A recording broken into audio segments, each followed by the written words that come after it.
Comenzamos pues hoy nuestro programa semanal sobre la palabra del domingo. Ya vamos a completar, queridos oyentes, la semana de Pascua, como se llama en la liturgia, la octava de Pascua. La fiesta de la Pascua, así como la de Navidad, tienen en la liturgia católica del Vaticano II una octava. La octava de Pascua, de Navidad, también había octava de Pentecostés y de otras fiestas. Era una antigua costumbre de la Iglesia. Pero después del Vaticano II, solamente la Pascua y la Navidad se celebran durante 8 días. La Pascua se celebra con especial solemnidad. En la Navidad, la solemnidad de la octava es menor, por eso en los días después de la Navidad se introducen fiestas de algunos santos, como por ejemplo San Esteban, el primer mártir, el evangelista Juan y también los santos inocentes. En cambio, la octava de Pascua, los 7 días después del domingo de Pascua, son fiesta de Pascua. La fiesta en 8 días, la octava de Pascua. El primer domingo,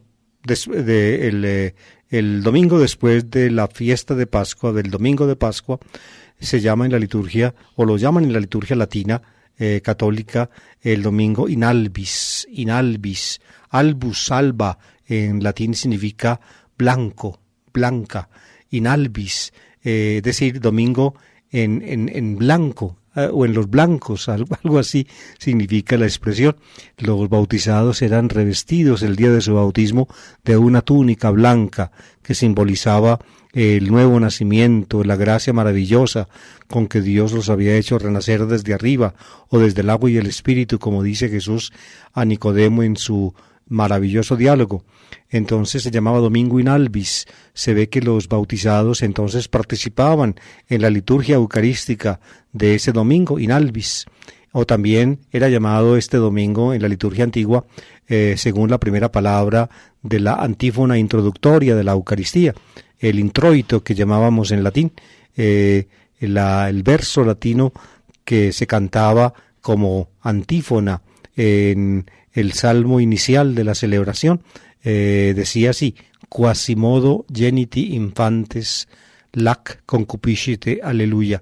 Por eso lo llamaban domingo de Quasimodo geniti infantes, a la manera de pequeños, de niños recién nacidos, lac concupiscite, leche desead, aleluya. Los niños toman leche. Pues bien, los recién bautizados eran como pequeños niños recién nacidos, geniti infantes, lac concupiscite, es decir, desead todo aquello que os haga crecer en la fe. Los niños toman leche, ya cuando llegan a una edad adecuada empiezan a comer alimento sólido. Lo mismo pasa con los cristianos. Los primeros pasos en la fe toman o reciben como alimento lo fundamental de la fe, leche. Así dice la antífona, pues, siguiendo terminología de San Pablo, que en alguna forma también se repite en la carta a los hebreos. Quasimodo geniti infantes lac concupiscite, aleluya. Pues en este domingo de Quasimodo o in albis se reunían pues después del domingo de Pascua los cristianos recién bautizados para esa gran solemnidad o esa gran celebración dominical.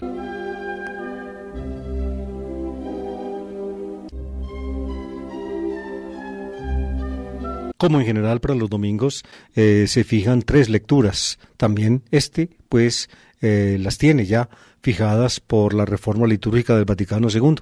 La primera lectura en tiempo pascual se toma del libro de los Hechos de los Apóstoles, la segunda de una carta apostólica, en este caso la primera carta del apóstol San Juan, y la tercera es un texto evangélico. El texto evangélico que se toma es el de Juan, capítulo 20, versículos 19 a 31. Es tan importante este texto para la liturgia del domingo in albis, es decir, de este domingo segundo de Pascua, porque realmente se refiere el Evangelio a lo que ocurre el domingo siguiente al domingo de Pascua.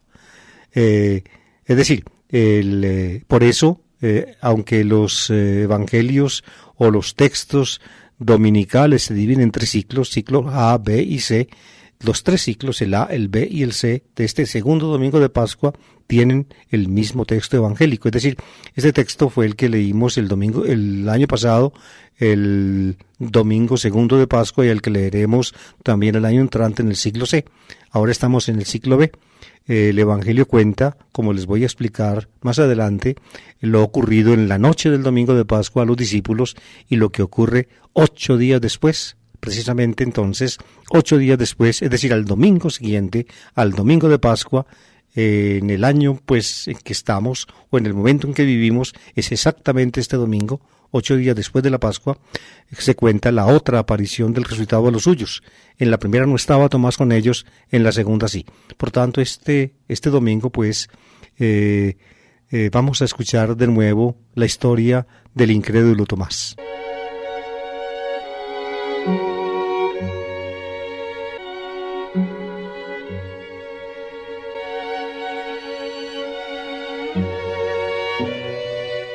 La primera lectura es del libro de los Hechos de los Apóstoles. Unas palabritas en general acerca de este libro, pienso yo que son convenientes. El libro de los Hechos de los Apóstoles es el segundo volumen de una obra que comprendía 2 volúmenes, o como dice el autor al comienzo precisamente de su segundo libro, dice: en mi primer libro, querido Teófilo, y cuenta entonces se refiere a lo que escribió en el llamado Evangelio según San Lucas. El Evangelio según San Lucas es pues el primer libro que compone este autor, y como continuidad a ese primer libro, nuestro autor escribe un segundo libro. Por eso comienza ese segundo libro con esa frase: en mi primer libro, querido Teófilo, conté todo aquello que Jesús hizo y enseñó, etcétera, etcétera. En este segundo libro, pues, el autor usa fuentes que finalmente remiten a las primeras experiencias de los grupos cristianos en Jerusalén, y a partir de Jerusalén también, y probablemente de Galilea, también por toda la región de Palestina y fuera de ella, sobre todo hacia Siria por el norte, y probablemente también hacia Egipto por el sur. La primera parte del libro, pues, que los cristianos llamaron desde antiguo Pragmata ton apostolon, Hechos de los Apóstoles, así lo llamamos nosotros todavía hoy, Pragmata ton apostolon, Hechos de los Apóstoles. Fíjense, en la primera parte, pues, se ocupa de los sucesos alrededor de Pedro y los 12 en Jerusalén, y luego se muestra cómo entra Pablo, el apóstol Pablo, en escena, y toda la segunda parte, pues, del libro de los Hechos ya se centra en Pablo y su actividad misionera. Pablo se vincula con los 12 a través de los llamados helenistas, es decir, unos cristianos de habla griega que formaron un grupo adjunto al grupo de los de habla aramea en Jerusalén. Helenistas los llama el libro de los Hechos. ¿Por qué? Porque hablaban griego como lengua materna, a pesar de que eran judíos, es decir, de nación judía, pero nacidos y criados en la diáspora, es decir, fuera de Palestina, y por eso se criaron en el mundo griego y utilizaron la lengua griega como lengua corriente, como era en toda la parte oriental del Imperio Romano, pero pues vivían cercanos a los cristianos de habla aramea y compartían con ellos la misma fe. Pues bien, Pablo se vincula a estos grupos helenistas, probablemente al grupo helenista que estaba en Damasco en los primeros 5 años después de la muerte de Jesús, y luego va a Jerusalén, y luego regresa o se va hacia Siria y a su ciudad natal, que era Tarso, y luego es llevado por Bernabé, uno de los helenistas, a Antioquía, y de Antioquía a Jerusalén, y vuelve a tener contacto pues con los primeros apóstoles, con Pedro y los 12.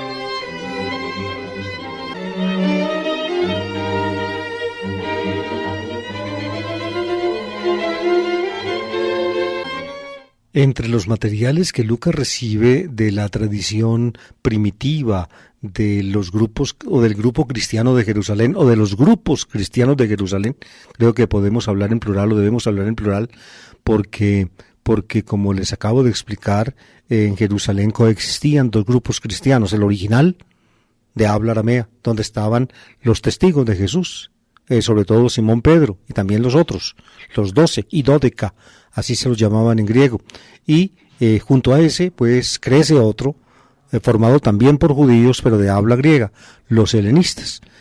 Por eso estas tradiciones del grupo de Jerusalén le llegan a Lucas cuando escribe su doble obra, el Evangelio y los Hechos, a través pues de los helenistas, pero en cuanto que los helenistas, digamos, hicieron tradición suya la antigua tradición de los grupos de habla aramea.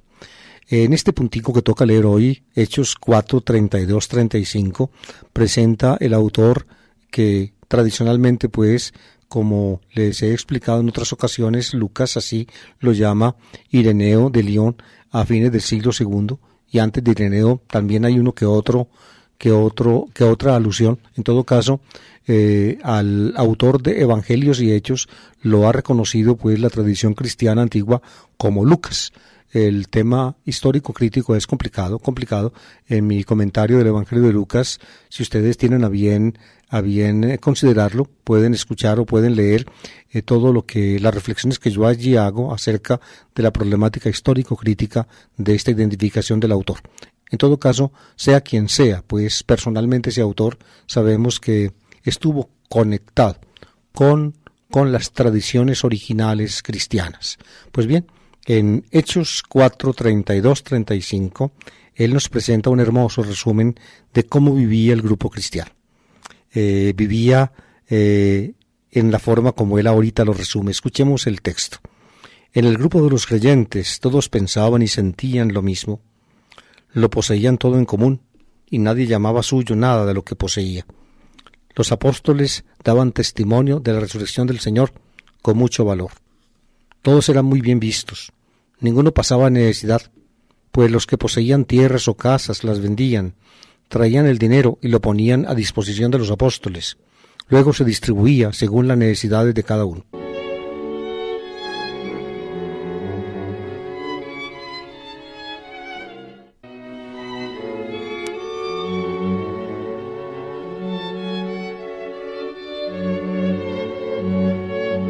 Ustedes escucharon la presentación idealizada de la vida del primer grupo cristiano, el grupo de los creyentes, como lo llama el autor, el grupo de los creyentes. Estaba conformado, diría yo, por dos estamentos. El estamento de los apóstoles, así lo llama Lucas, eran básicamente para Lucas los 12, es decir, aquel grupito que Jesús mismo conformó durante su vida pública. Y junto a los 12 había otros que precisamente por el testimonio y predicación de los 12, y quizá también desde antes desde la propia vida de Jesús, otros pues que son llamados aquí simplemente los creyentes, pero no pertenecían pues al menos según Lucas al grupo de los apóstoles. En todo caso, esa era pues la visión general de la constitución del primer grupo cristiano. Lo poseían todo en común, pensaban y sentían lo mismo, es decir, tenían un mismo sentimiento, un mismo pensamiento en la fe, y estaban profundamente unidos, se imagina uno, en el amor, en el cariño fraternal. Todos eran hermanos, precisamente como el núcleo básico de la predicación de Jesús es que Dios es nuestro Padre. Entonces, si Dios es el Padre y uno afirma eso, entonces uno se siente hermano y vive como hermano del que afirma lo mismo. Lo pensaban lo mismo y sentían lo mismo. Y esta unión pues llegaba hasta compartir los bienes. Algunos autores han hablado y todavía hablan de un cierto comunismo, entre comillas, en la iglesia naciente, un cierto comunismo. Es evidente que la palabra nuestra, comunismo, pues es un sistema sociopolítico moderno desarrollado en el pensamiento de Karl Marx en su obra, sobre todo la principal, Das Kapital, El Capital, que tiene unas connotaciones sociales pues que no se cumplen en el caso del cristianismo naciente. En todo caso, es interesante que el texto diga que lo poseían todo en común y nadie llamaba suyo propio nada de lo que tenía. Es decir, compartían las cosas, compartían. Los apóstoles daban testimonio de la resurrección del Señor con mucho valor. Es decir, los que eran encargados, digamos, del testimonio, que en el fondo es igual a la predicación, eran pues los apóstoles. Todos eran bien vistos, es decir, gozaban de prestigio entre los judíos. Al comienzo, pues, cuando empezó a formarse el grupo cristiano de Jerusalén, no había o no hubo en un comienzo roces muy fuertes con los judíos en general. Luego los habrá y habrá muchas dificultades. Y añade el autor, ninguno pasaba necesidad, pues los que poseían tierras o casas las vendían, traían el dinero y lo ponían a disposición de los apóstoles. Luego se distribuía según lo que necesitaba cada uno. Fíjense, vendían pues las propiedades y las cosas y formaron un fondo común y de ese fondo se distribuía para que nadie le faltara lo necesario. Es evidente, queridos oyentes, y me atrevo yo a decir esto acá, es evidente que cuando uno saca del baúl, saca y saca y saca y no le echa, se acaba la cosecha. Y eso le pasó al grupo cristiano de Jerusalén. Vendieron las cosas, prácticamente las distribuyeron y ellos en un comienzo, como fue normal en el cristianismo naciente, esperaban la parusía del Señor, la segunda venida que llamamos nosotros. Rezaban, por ejemplo, la oración esta que nos conserva al final el Apocalipsis, se aparece también en las cartas de Pablo, Maránata, Señor nuestro, ven, ven. Ellos pedían con ahínco que el Señor viniera, que el resucitado pues saliera del cielo y apareciera en la tierra en las nubes, como dice el Evangelio, y resulta que la parusía se retrasó. Y ellos tuvieron que ser conscientes de que tenían que contar con más tiempo, y entre tanto habían vendido las cosas, en el fondo común se estaba agotando, y las comunidades de Jerusalén y de Judea empezaron a pasar necesidad. Eso lo sabemos claramente. Nos lo cuenta sobre todo el apóstol Pablo en la carta a los Gálatas, cuando Pablo fue a Jerusalén hacia el año 49. Había dificultades en Jerusalén y entonces los jefes de la iglesia de Jerusalén, lo cita Pablo en la carta a los Gálatas, Santiago, el llamado hermano del Señor, también Cefas, es decir, Pedro y Juan, le piden a Pablo que se acuerde de los pobres, es decir, que en sus correrías apostólicas, en su trabajo apostólico entre los gentiles, es decir, fuera de Judea, formando cristiandades, no exclusivamente de gente de origen judío, sino también de origen no judío, donde las condiciones económicas fueran un poco mejores. Entonces que Pablo se acordara de los pobres, es decir, en una palabra, como lo explica Pablo, que hiciera una colecta para ayudarles. Y Pablo la hace. Pablo la hace con mucha paciencia y con dificultades, hace la colecta y cuando la tiene reunida pues viaja a Jerusalén precisamente para entregar.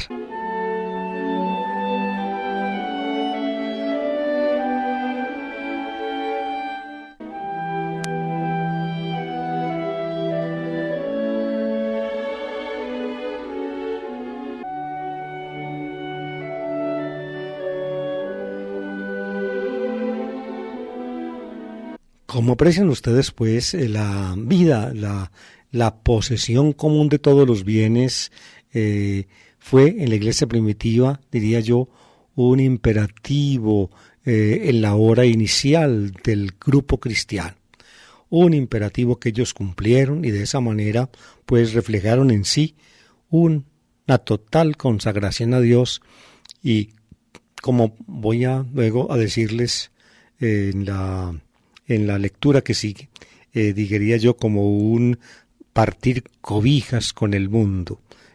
Uno parte cobijas con el mundo cuando se da cuenta de que el mundo y todo lo que en él hay finalmente no lo llena a uno y no le basta a uno por más de que uno piense que todo eso se necesita. Los cristianos dieron pues ese testimonio y al dar ese testimonio entonces las circunstancias les trajeron consigo que se quedaron faltos y tuvieron otros cristianos que entrar a ayudarles. Eso es lo que pasa, lo que pasó en la comunidad cristiana de Jerusalén. La visión es, por tanto, ideal en todo sentido. Por ejemplo, cuenta también Lucas, después de este texto, que una pareja de cristianos, Ananías y Zafira, quisieron, digamos, hacer un juego hipócrita y vendieron un campo que tenían y trajeron el dinero a los apóstoles, pero no lo trajeron completo. Es decir, querían hacerle conejo a la iglesia. Y entonces el juicio divino sobre ellos es terrible, como lo cuenta el mismo Hechos de los Apóstoles, el mismo libro, poco después de este texto. Ustedes ven, pues, con esto les estoy explicando que finalmente siempre en las maneras como presentamos la iglesia o como la queremos ver, en las concretizaciones históricas, siempre hay, es decir, nunca se nos escapa un toque de idealismo. En otras palabras, la iglesia nunca, en ningún momento ha realizado su ideal. El ideal mismo de la iglesia es un ideal que no se consuma en este mundo.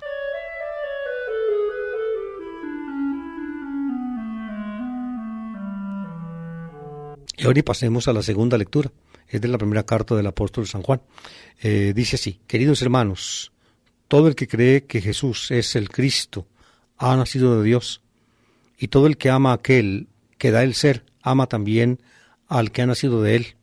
En esto conocemos que amamos a los hijos de Dios, si amamos a Dios y cumplimos sus mandamientos. Todo el que ha nacido de Dios vence al mundo, y esta es la victoria que vence al mundo, nuestra fe. Porque ¿quién es el que vence al mundo, sino el que cree que Jesús es el Hijo de Dios? Este es el que vino con agua y con sangre. Jesucristo, no solo con agua, sino con agua y con sangre. El Espíritu es quien da testimonio, porque el Espíritu es la verdad.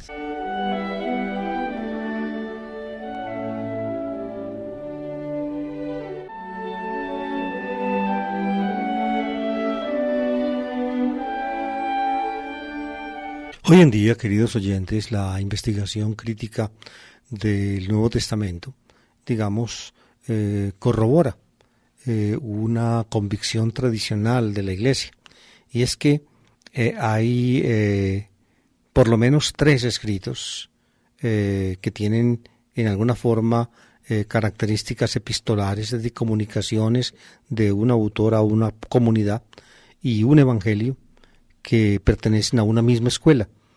Se suele llamar la escuela joánica, así la llaman los modernos, y también esta es la convicción que la tradición de la Iglesia, digamos, ha impuesto desde fines del siglo II en la obra de Ireneo.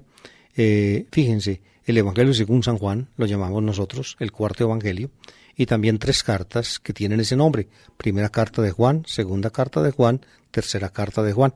Esos 4 escritos, las 3 cartas y el Evangelio, constituyen pues la literatura joánica del Nuevo Testamento, joánica. El nombre joánico de Juan se debe a que desde Ireneo, la tradición de la Iglesia insiste que el autor del cuarto Evangelio y de las 3 cartas es el apóstol Juan. Sobre eso, pues, las dificultades críticas se agolpan. Sin embargo, detrás de esa convicción de la tradición de la Iglesia hay una profunda verdad, y es que estos 3 escritos, la primera, segunda, tercera carta de Juan y luego el escrito del cuarto Evangelio, se basan en una tradición común. Una tradición común que remonta a la época apostólica y que bien podría estar pues vinculada con la figura histórica del apóstol Juan, hermano de Zebedeo. Esa, como les digo, pues es una convicción de la tradición cristiana desde el siglo II, y a pesar de las dificultades críticas, hoy en día del todo pues no se descarta, al menos digamos se admite esa posibilidad aún de punto de vista crítico.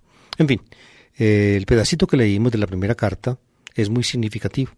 El autor, el apóstol Juan, como lo llama la tradición, muestra pues lo esencial de la vida cristiana.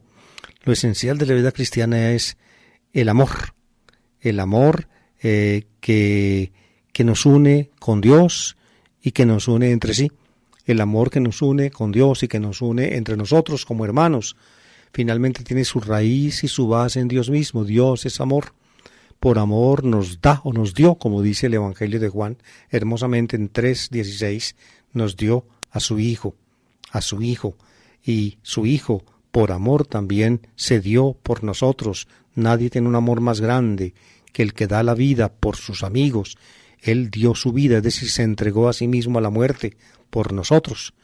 Esa es digámoslo así, esa es, digamos, el río del amor. Proviene de Dios por Jesucristo. Por Jesucristo se comunica a nosotros, nos une a todos en Cristo con el Padre y nos une a todos entre nosotros mismos como hermanos. Esa es, pues, la fe nuestra y también la actividad o la conducta nuestra de acuerdo con esa fe.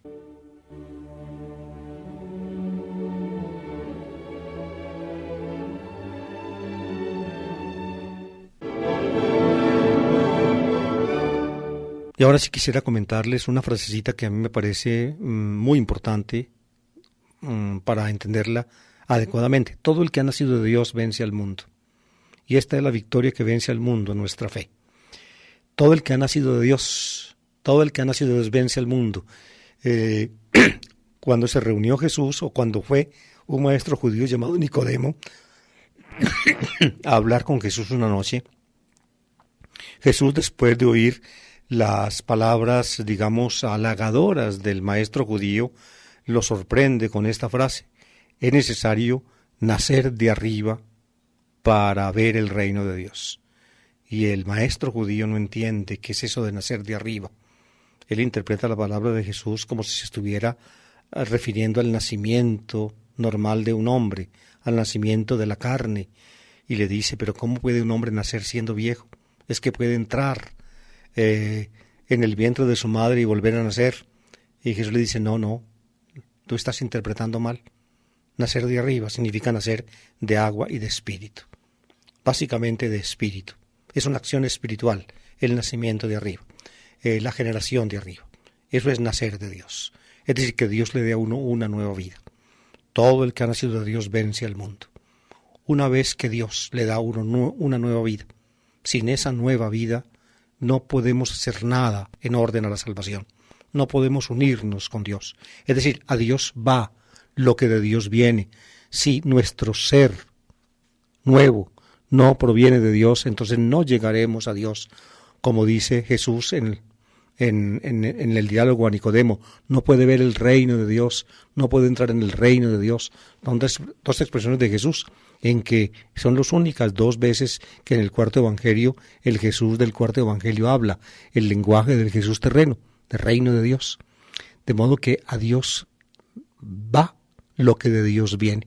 Si Dios no lo hace nacer a uno otra vez, no lo hace nacer a uno, uno no nace desde arriba, es decir, de Dios, del Espíritu, entonces uno simplemente se queda pegado a este mundo, es decir, pegado a la carne, y lo que viene de la carne es carne, y la carne no hereda el reino de Dios, como en algún punto dice también Pablo.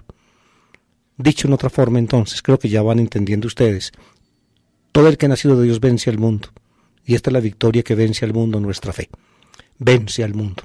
El mundo mismo, es decir, nuestra condición carnal, nuestra condición de seres de este mundo, no nos capacita ni nos hace posibles llegar a Dios. A Dios llegamos porque Dios nos da esa oportunidad. Es decir, es pura gracia, puro regalo, puro don de Dios. A Dios va lo que de Dios viene. Si Dios no nos da el llegar a Él, no podremos jamás llegar a Él. Pues bien, esta es nuestra fe, en esto creemos nosotros y de esa manera vencemos el mundo, es decir, el mundo, nos convencemos de que finalmente como seres del mundo no tenemos la posibilidad de llegar a Dios. Como seres del mundo, hablemos un lenguaje hoy en día comprensible, el lenguaje, pongamos, de la biología. Como seres de este mundo somos del reino animal. ¿Qué somos? Somos humus, tierra de la tierra, una tierra que alienta, que tiene vida. Y la vida pues se formó en este mundo, hoy lo explican los físicos y los biólogos, por complejísimos fenómenos que van desde lo anorgánico hasta lo orgánico y luego finalmente hasta la vida. Pues bien, diciéndolo en lenguaje bíblico, somos un aliento vital, un aliento fugaz que no torna, vivimos. Y cuando el aliento que nos hace vivir se va, volvemos a ser polvo. Somos simplemente seres de este mundo. No nos alcanza lo que somos más allá de este mundo. Solamente pues cuando Dios nos llama, nos da, nos comunica, nos toma, nos da lo suyo para que teniendo lo suyo lleguemos a Él. Solamente así podemos entonces llegar a Él. Esta es la victoria que vence al mundo, nuestra fe.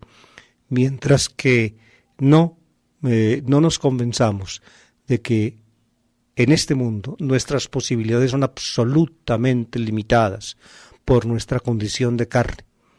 Si no nos convencemos de eso, entonces permanecemos aquí y simplemente como empezamos aquí, terminamos aquí y no tenemos ninguna perspectiva ni ningún horizonte. Esta es la victoria que vence al mundo, nuestra fe.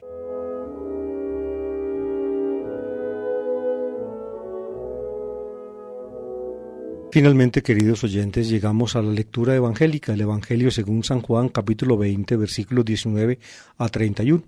Como les explicaba, este texto de Juan, capítulo 20, sirve de texto evangélico para los tres series dominicales, para los 3 ciclos A, B y C. ¿Y por qué? Porque finalmente este texto de Juan menciona lo ocurrido el domingo siguiente a la Pascua, que es precisamente el domingo que hoy celebramos, el domingo in albis o de Quasimodo, el domingo de la octava de Pascua, 8 días después del domingo de Pascua. Por eso este domingo se repite este evangelio se repite en los 3 ciclos dominicales. Les voy a leer el texto entonces. Dice: al anochecer de aquel día, el día primero de la semana. Fíjense, aquí les explico de una vez. Es el día de Pascua, el domingo de Pascua, el primer día de la semana, es para los judíos el día después del sábado. Ti mia ton sabaton es la expresión hebrea que simplemente se transcribe al griego. Ti mia ten sabaton, así se dice en hebreo, y pues yo estoy diciendo digámoslo así, la transcripción o la traducción griega de la expresión hebrea. El primer día de la semana, el primer día de los sábados. Los sábados es la semana. La semana podía tener ese nombre o solía tener ese nombre, de modo que el primer día de los sábados es el primer día de la semana, es decir, el día siguiente al 7º día, que ya empieza a contar una nueva semana y por tanto se llama primer día. Primer día. Los cristianos más adelante, como ustedes saben, a ese primer día de la semana lo llamaron en griego y luego en latín y luego en muchas de nuestras lenguas de países cristianos o otrora cristianos, lamentablemente, lo llamaron en griego Kyriaki y Mera. Kyriaki de Kyrios, Kyrios es el Señor, Kyriaki y Mera, día del Señor. En latín creo que lo entienden mejor. Dies dominica o dominica dies. Dies en latín significa día y dominica es del Dominus. Dies dominica es día del Dominus, día del Señor. En italiano dicen entonces la domenica, el domingo en castellano, domingo. Domingo viene también de Dominus. Fíjense, amables oyentes, que nosotros, aunque haya entre nosotros alguien que no cree en Cristo y que no le importa nada, sin embargo el domingo lo llama domingo. Y aunque no lo quiera y aunque no lo sepa, cuando dice domingo está hablando de Jesucristo, quiéralo o no. Porque domingo viene de Dominus y el Dominus es el Señor. En francés pasa lo mismo. Domingo en francés se dice dimanche. Dimanche que también viene de Dominus. En fin, ahí está pues la explicación.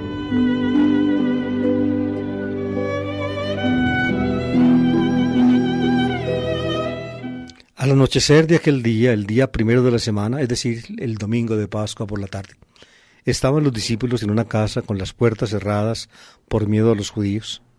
Y en esto entró Jesús, se puso en medio y les dijo: paz a vosotros. Y diciendo esto les mostró las manos y el costado. y los discípulos se llenaron de alegría al ver al Señor. Jesús repitió: paz a vosotros. Como el Padre me ha enviado, así también os envío yo. Y dicho esto, exhaló su aliento sobre ellos y les dijo: recibid el Espíritu Santo. A quienes les perdoné los pecados, les quedan perdonados. A quienes se los retengáis, les quedan retenidos. Tomás, uno de los 12, llamado el mellizo, no estaba con ellos cuando vino Jesús. Y los otros discípulos le decían: hemos visto al Señor. Pero él les contestó: si no veo en sus manos la señal de los clavos, si no meto el dedo en el agujero de los clavos, y no meto la mano en su costado, no lo creo. A los 8 días estaban otra vez dentro los discípulos, y Tomás con ellos.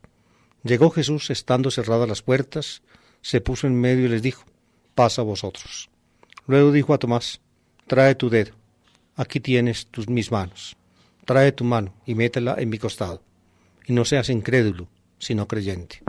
Contestó Tomás: Señor mío y Dios mío. Jesús le dijo: porque me has visto has creído. Dichosos los que crean sin haber visto. Muchos otros signos que no están escritos en este libro hizo Jesús a la vista de sus discípulos. Estos se han escrito para que creáis que Jesús es el Mesías, el Hijo de Dios, y para que creyendo tengáis vida en su nombre.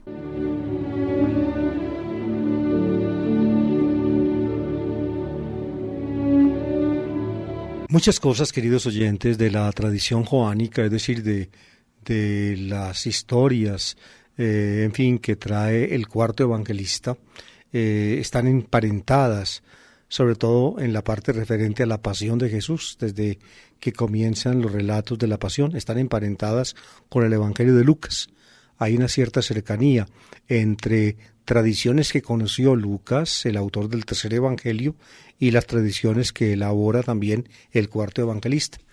Una de esas narraciones semejantes es esta, la narración de la aparición de Jesús resucitado al anochecer del primer día de la semana a los discípulos. Dice así el Evangelio de Juan. En Lucas también. En Lucas, fíjense, el Evangelio de Lucas en el capítulo 24, se cuenta digámoslo así, una sucesión de hechos semejantes a las del Evangelio de Juan. Por la mañana en la tumba unas mujeres, luego los discípulos que van camino de Emaús. Eso no lo trae el cuarto evangelista, pero en esa narración del camino de Emaús aparece en el Evangelio de Lucas, digamos, un dato de que después de que las mujeres llegaron del sepulcro y llegaron como delirando, diciendo cosas que hasta ángeles habían visto, los discípulos le cuentan a Jesús en el camino de Emaús que 2 de ellos fueron por la mañana muy de madrugada, a partir de lo que habían dicho las mujeres a la tumba. La encontraron vacía como las mujeres la habían encontrado, pero a él no le vieron. Según el cuarto evangelista, fíjense, estos discípulos que fueron a la tumba son Simón Pedro y el otro discípulo, el discípulo amado. De modo que en eso también están cercanos el Evangelio de Lucas y el cuarto evangelio. Luego, después de la narración de los discípulos de Emaús, Lucas presenta la aparición de Jesús a los 11, Éndeka o Iéndeka en Jerusalén. En Juan aparece también esa aparición en la noche o ya al anochecer del domingo de Pascua. De modo que también en eso coinciden. En Lucas y en Juan aparece pues Jesús a los 11 que están reunidos según Lucas, a los discípulos según Juan, y la aparición es muy semejante, el saludo es el mismo, Irini, Irini, Imin, paz a vosotros, el saludo judío, en hebreo se dice Shalom Lachem, Shalom Lachem, aparece aquí pues naturalmente en palabras griegas, Irini, Imin. En Lucas les muestra el resucitado a los suyos ante las dudas que tenían y ante la vacilación, les muestra las manos y los pies, es decir, los signos de la cruz. En el cuarto evangelio les muestra las manos y el costado, no los pies sino el costado. ¿Por qué? Porque el cuarto evangelista cuenta en la crucifixión que uno de los soldados con la lanza, para asegurarse de la muerte de Jesús, le traspasó el costado con una lanza. De modo que en alguna forma pues el resucitado se acredita como tal, o como idéntico con Jesús mediante una cierta demostración. Les muestra las manos y los pies en Lucas, les muestra las manos y el costado en Juan. Estos son detalles, diría yo, accesorios en el texto joánico, pero importantes. Lo más importante es ciertamente esto. Una vez pues que se acredita ante ellos como el resucitado, a pesar de ser una aparición extraña, yo me permito también recalcar este hecho. Fíjense que dice el texto que entró estando las puertas cerradas. Es decir, Jesús no es un cuerpo como cualquier cuerpo, así como la física, digamos, al menos en su apreciación básica lo dice. Un cuerpo como cualquier cuerpo. ¿Por qué? Porque un cuerpo sólido no puede pasar a través de otro cuerpo sólido, como es una puerta. Entra cerradas las puertas. Con esto insinúa el cuarto evangelista que la, digámoslo así, que la corporalidad del resucitado es distinta a la corporalidad normal de un ser humano o de un ser material. Eso es lo que se insinúa. Y sin embargo les muestra las manos y el costado. Se los muestra, es decir, no es igual y sin embargo es el mismo. Podríamos decir que esa es la dialéctica que hay en el texto. Pero viene lo importante. Lo importante es que los envía. Como mi Padre me envió, así también os envío yo. Él es enviado por el Padre. Jesús es el apóstol del Padre. El apóstol exclusivo de Dios es Jesús. Es el enviado por el Padre. El Dios envió a su Hijo. Así dice el cuarto evangelista. Por eso quiere el evangelista que la palabra apóstol y el verbo, la palabra apóstol se reserve a Jesús, y por eso nunca llama a los discípulos de Jesús apóstoles, los llama mathité, discípulos, pero no apóstoles, los llama discípulos. Así como el Padre me envió, así también os envío yo. Jesús es el enviado del Padre, el apóstol del Padre, y ellos entonces, aunque el evangelista no emplea la palabra apóstoles, son los apóstoles de Jesús. ¿Y con qué los dota? ¿Con qué realidad los dota para poderlos enviar? Con la realidad del Espíritu. Sopla sobre ellos su aliento y les dice: recibid el Espíritu Santo. La palabra pneuma en griego, to pneumato-agion, el Espíritu Santo, en latín se dice Spiritum Sanctum, Spiritus. Creo que ustedes por la palabra latina pueden entender, digamos, el fondo de la imagen. Spiritus en latín, esa raíz spir, aparece en nuestro idioma en el verbo respirar, o también en el verbo expirar. Fíjense, con esos dos verbos, respirar es inhalar aire, expirar es botar aire. Cuando uno expira, bota el último aire que tiene, el último aliento, uno muere. ¿Se dan cuenta? Espíritu, por tanto, es el viento de la vida, el Nishmat Hayim, del que habla la Biblia, cuando el poderoso alfarero con diestra mano creó de la Adamá al Adam y le sopló en la nariz un Nishmat Hayim, un aliento de vida, dice el texto hebreo. Dios, pues, el aliento del resucitado es, digámoslo así, la expresión simbólica de la vida divina con que Él vive y de la cual también vivirán los suyos. Creo que ustedes, recordando lo que les expliqué ahora del diálogo a Nicodemo, hay que nacer de arriba, hay que nacer de agua y de espíritu, es decir, tenemos que nacer de Dios. Dios nos tiene que comunicar lo suyo, para que teniéndolo de Dios podamos ir a Él, porque a Dios no vuelve, sino lo que de Dios viene. ¿Ven? El resucitado les da su espíritu, y al darle su espíritu los nombra a ellos, diría yo, plenipotenciarios autorizados de la actividad de hacer hijos de Dios. A quienes perdonéis los pecados, les quedan perdonados. A quienes los retengáis, les quedan retenidos. Los discípulos de Jesús, pues, dotados por el Espíritu, pueden entonces también, en nombre del Señor y con el poder de Dios, comunicar nueva vida a los que acepten el mensaje, a los que con fe adhieran a su testimonio, adhieran a su palabra.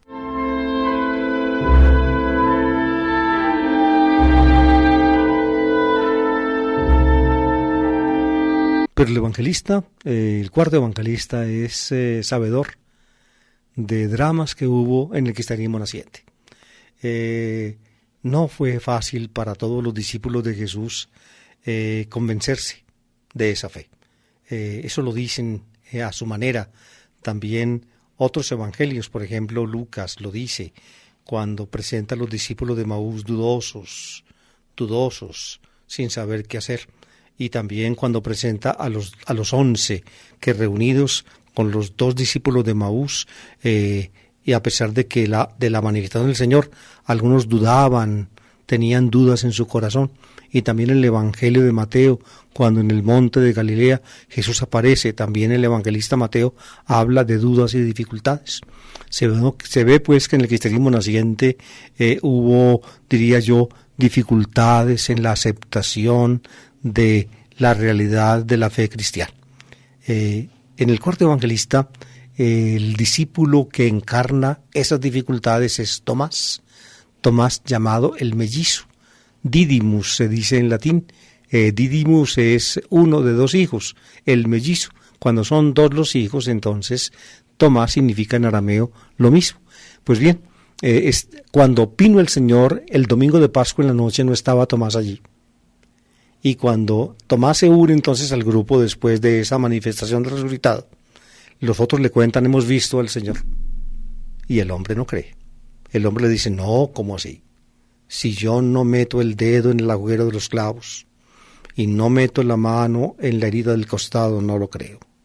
Ustedes ven pues, Tomás, basado, mejor dicho, el relato que ahorita explicábamos dice que Jesús les mostró las manos y el costado. Y a pesar de eso que los discípulos seguramente y le cuentan a Tomás cuando él aparece después, él dice: no, yo tengo que meter el dedo, no me basta que ustedes cuenten, tengo que meter el dedo en el agujero de los clavos y tengo que meter el dedo en el costado para creer. Pues bien, a los 8 días, es decir, al domingo siguiente, al otro domingo, al día 8º de la Pascua, es decir, en el calendario nuestro actual, este domingo, segundo de Pascua, que vamos a celebrar este domingo, pues, ya estaba Tomás allí, y el resucitado sabe qué fue lo que dijo, y entonces lo insta, trae tu dedo, aquí están mis manos, trae tu mano, aquí está mi costado, métela en mi costado, y no seas incrédulo sino creyente. Le dice el resucitado, lo invita por tanto a que cumpla el deseo que como condición puso para creer. Si no meto el dedo, si no meto la mano, no lo cree. Pues trae tu dedo, aquí están mis manos, trae tu mano, aquí está mi costado, le dice. Y el hombre entonces, sin que se diga que metió el dedo o que metió la mano, queda vencido por la realidad maravillosa de la nueva vida que en Jesús se manifiesta. Señor mío y Dios mío, le dice.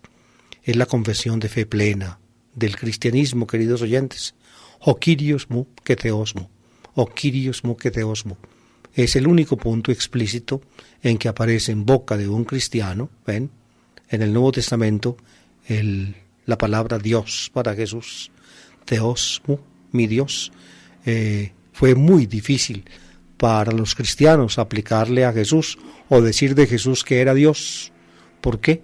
Porque en el judaísmo, fíjense, el judaísmo es de donde sale el cristianismo y al cual pertenecía Jesús, es una religión estrictamente monoteísta. No hay sino un solo Dios, como dice Pablo en 1 Corintios capítulo 8, versículo 6. Is theos o patir, un solo Dios, el Padre.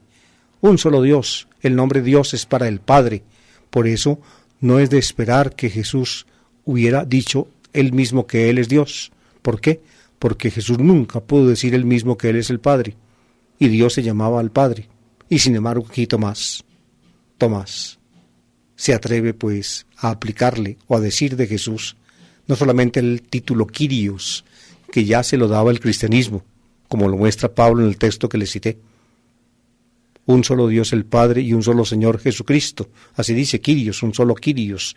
Is theos o patir, is Kyrios, Jesús Christos, un solo Señor Jesucristo. Aquí pues el apóstol Tomás el incrédulo le dice a Jesús, Señor y Dios. Señor y Dios. Y el cuarto evangelista se esfuerza por mostrar, digamos, la razón de ser de esa confesión de fe, sobre todo en el capítulo 1, cuando habla de la palabra que estaba en Dios y la palabra que era Dios y la palabra que se hizo hombre y habitó entre nosotros.